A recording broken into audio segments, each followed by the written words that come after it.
how we spend our time in a given day directly affects how we spend our money. And and retailers need to be understanding that they need to get a larger percentage of what you might call mind share, a bit of a jargony word, but useful in this instance, of the consumer, rather than just trying to sell them stuff based on price, which is the old model, convenience, which is the old model, or selection. People just are not that interested anymore in going to a store where there's stuff stocked on the shelves and they just pick stuff up. They want something more than that. Wow. We're speaking with Yahoo Finance columnist Rick Newman.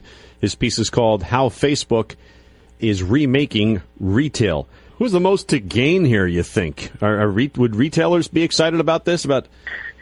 Yeah, I think who has the most to gain are the companies that are losing the most at the moment, and that is mostly the department stores, the sort of non-specialty department stores, and you can probably throw in a couple of traditional retailers there, such as the Gap. But Macy's, they sort of tried to do everything for everybody. JCPenney is another. Kohl's is another. They're all, they all certainly have online presence, but that's not enough. And if you sort of look at how does Facebook keep people on the site, and how did Facebook manage to get 1.5 billion users? Something like 1/6 of the world's population, and these are people who actually, for the most part, use it every day. I mean, that's phenomenal. How did they do it? And the way they did it is they created communities, or they actually let people create their own communities or find communities where they feel that they're going to find something interesting and relevant to them. People go on Facebook and they have an experience. They interact with other people. They don't just sort of consume static content.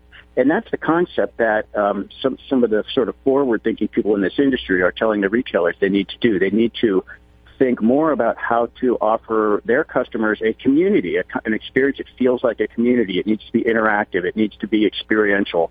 There are still people who just view shopping as a utilitarian exercise, and they just need something, they're going to go get it. And certainly that will be a part of retail, but that's a declining part of retail.